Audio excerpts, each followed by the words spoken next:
Hello. Picture this. You've just reached Gintama's first episode of Season 2, and you're now finishing up what was a quite fun episode. Completely expecting the usual goofiness the show's EDs have displayed time and time again, like the hilarious alternate timeline school photo album or maybe just the super cute one with Elizabeth dancing in the rain, you attempt to anticipate what they could have possibly thought up this time. Yet, when you first see episode 202's ED, well, it's nothing like what you expected.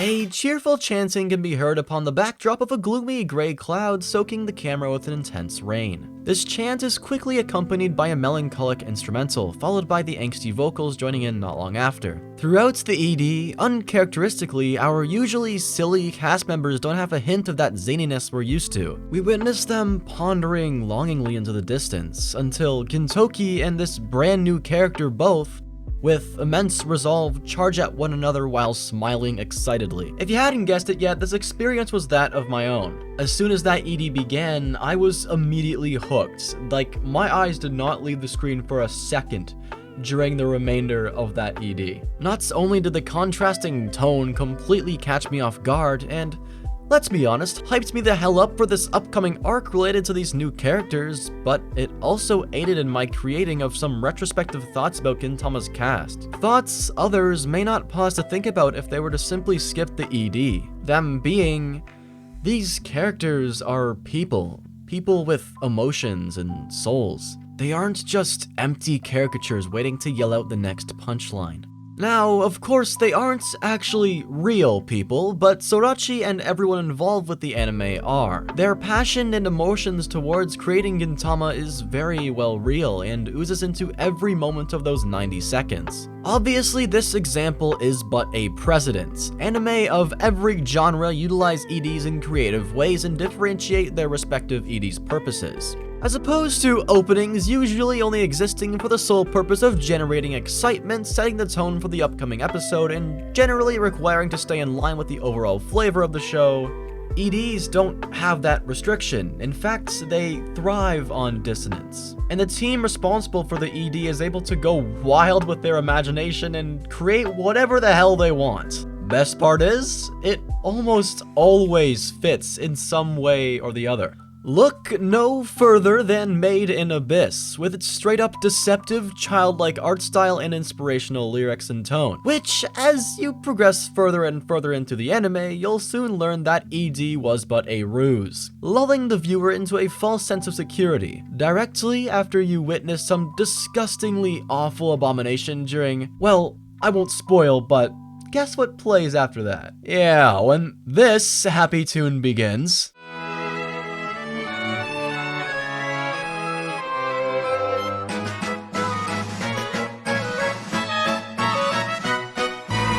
an uncanny wave of eeriness washes over the song, and you probably won't look at it the same way ever again. A far less extreme version of the same coin is Konosuba's EDs, which take the word comfort to a whole new level. I can still remember the first time I watched Konosuba. I was ready to skip the ED since I was so excited to watch the next episode, and then they threw this curveball at me.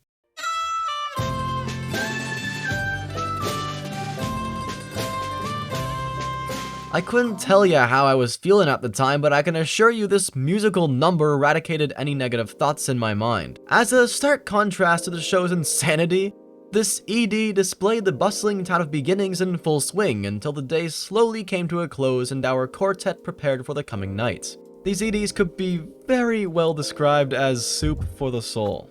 One of my favorite types of endings are the ones that flow seamlessly from the end of the episode into the ED itself. While they are unfortunately stuck in the same position as OPs are with their need to match the episode's tone, when done correctly it adds a whole new layer of emotion now able to erupt once that episode wraps up, which is something you usually wouldn't normally experience with a standard fade to black. Let's talk about one side of the spectrum, the EDs that play during those explosive moments. The ones that are practically begging you to stay up later and later to see what happens next. My absolute favorite from this genre, without a doubt, has to be Hunter x Hunter's second ending theme, Hunting for Your Dream. The real meat here is, of course, that metal masterpiece. When that iconic narrator is still speaking and you hear those high-energy drums and guitar kick in, it's almost impossible not to watch the next episode. On the complete opposite side of the spectrum I mentioned before, we have Mushishi. The way Mushishi does its EDs is unlike any other ED I've seen. This one is the embodiment of matching the show's themes, with its simplistic and atmospheric style. I say that, though the visual aspect is the bare minimum, white text on a black screen. And yet, it actually fits without feeling lazy at all.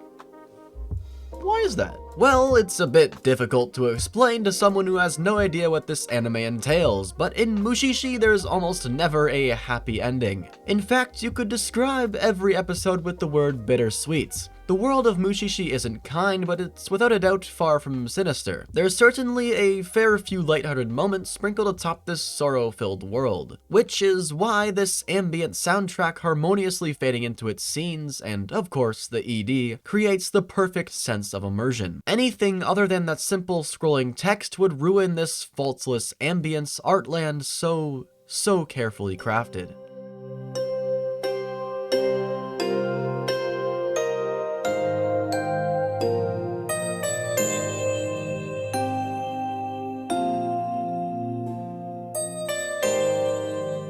Also, I just want to give a nod to the composer, Toshio Masuda, who, this absolute legend, forged nearly like 25 or so individual EDs for each episode's ending. Like, legend.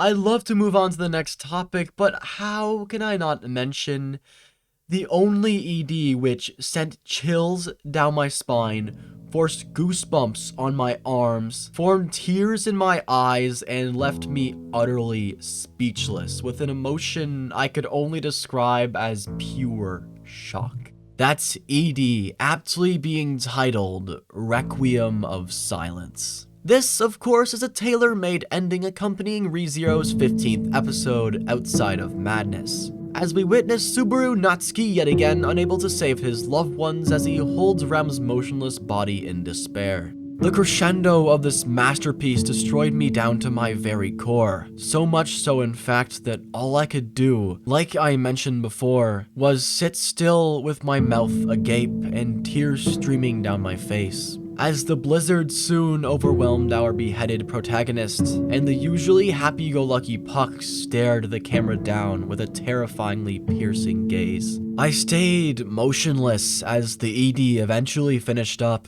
Darkness consumed my room. I could not bring myself to watch another episode. I needed a break. I believe this is the true power of EDs. When done to such a masterful degree as this, they awaken the power to impact the viewer in such a way that any plot twist can't hold a candle to. So now we've got the EDs that give us a deeper, different, and more human look at our cast members, like Gintama's emotional samurai hearts, One Piece's memories showing our quickly growing and rather hyper crew uncharacteristically enjoying the sunset together, and similarly we have Kill la Kill's first ED displaying Ryuko in a pretty normal walk through the city. Next, there's the dissonance EDs, like Made in Abyss's slow descent into creepiness. And, of course, we have the EDs that bleed into the episode and give those final minutes that extra punch of emotion, whether that be Hunter x Hunter's hype drug, Mushishi's somber, more atmospheric take, or ReZero's mind-annihilating Requiem of Silence. So what other types of EDs are there? Well, akin to that last category, we have the pieces which accompany the anime so well you'll often find discussions debating which musical number is better. These are usually just as catchy as the OP, bring just as much energy, and are sometimes mistaken as an OP itself. We're talking the ones you usually see as contender for ED of the year, like Fire Force's Veil, Attack on Titan's Akuma no Ko, Sore wa Chisana Hikari no Yona from Erased, or Pokemon Sun and Moon's Type Wild, which very well may be my favorite ED of all time because of its perfect use in the finale against Kukui. When that final Pikachu vs Tapu Koko scene happened, I was screaming the lyrics at the top of my lungs, and it resulted in the greatest experience I've ever had watching an anime. Anyway though, we can now visit my favorite category of EDs. The endings where the animators are just given complete freedom and are able to do whatever the hell they please. This leads to some stunningly creative scenes that sometimes lead to hilarity, sometimes lead to hype, and other times are so damn unique, you have to ask yourself if it's even the same show. And for that, I present the Naruto Shippuden's very own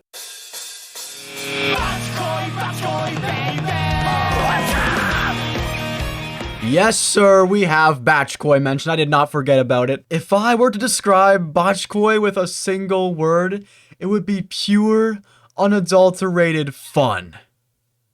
I guess that's 3 words.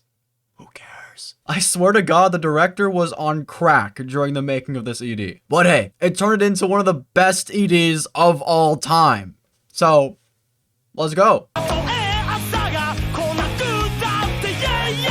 Okay, let's take a step further into uniqueness, perhaps beyond the realm of 2D animation. Eden of the East is a fantastic show and a fantastic ED accompanies it. Production IG is one of the few studios I've seen use stop motion as an animation technique, and the super creative use of paper during it is brilliant. JoJo is a series with some straight up iconic EDs, from part 1's becoming a meme, part 3's fittingly using Walk Like an Egyptian as the song, and part 5's, well, part 5's is part 5's. But my all-time favorite has to go to part 4. A perfect song choice in I Want You coincides with the masterful use of the camera slowly panning through a trippy stylized Moriocho, and is an excellent showcase of the wacky characters together with the matching wacky town. I'm sure many of you have, at one point or the other, decided not to read the source material because the production of the anime is just so damn good, because I know I have. The downside to this is that you miss out on lots of content you'd otherwise be consuming. But guess what comes to our rescue again? It's endings. More often than not, anime based on light novels in particular showcase various official art pieces you may have missed had you only watched the show, and Tanya, as you're seeing on screen now, is a perfect example of such. This is also a point that annoys me to no end when discussing One Piece. Literally watch any single One Piece ED right now. I promise you, they're all bangers. Go ahead, go watch any of them right now. I'll wait, right here. I'll sit here and wait. I'm joking. You don't have to go. Don't leave the video. Actually, don't leave the video. Please stay. Wait, where are you going, dude? No. Okay, well, we're gonna move on now. Anyway, what I was saying was Toei discontinued EDs entirely after the 18th installment, and yeah, I have no idea why. They could have just made Oda's cover stories the EDs if they really ran out of ideas. Speaking of ideas, the ideas they had for the One Piece EDs are incredible. From the nostalgic yet simple memories to the emotional farewell requiem that was Dear Friends, and my personal favorite, Shoichi no Suke, which painted the Straw Hats in the eyes of everyday people from the One Piece world, making them out to be some sort of supreme badasses. Which, I mean, they're not badasses, but that's not what they try to be, at least. Listen, my basic point here is that EDs just have such a widespread variety of potential and impacts, possible impacts, that the community often just glosses over. It's unfortunate, but the more flashy an ED or OP is, then the more traction it will gain. I do hope this video shed some lights on the quite underappreciated counterpart to the anime opening. Hey, perhaps the next time you're watching something, don't skip that ED. Do yourself a favor and maybe look at it a little more closely. Think about it. Anyway, everyone, my name's KazuTrash, and I'll catch you in the next one, hopefully. If you stay around, subscribe, please. I need views, please. I'm just joking. Okay, see ya.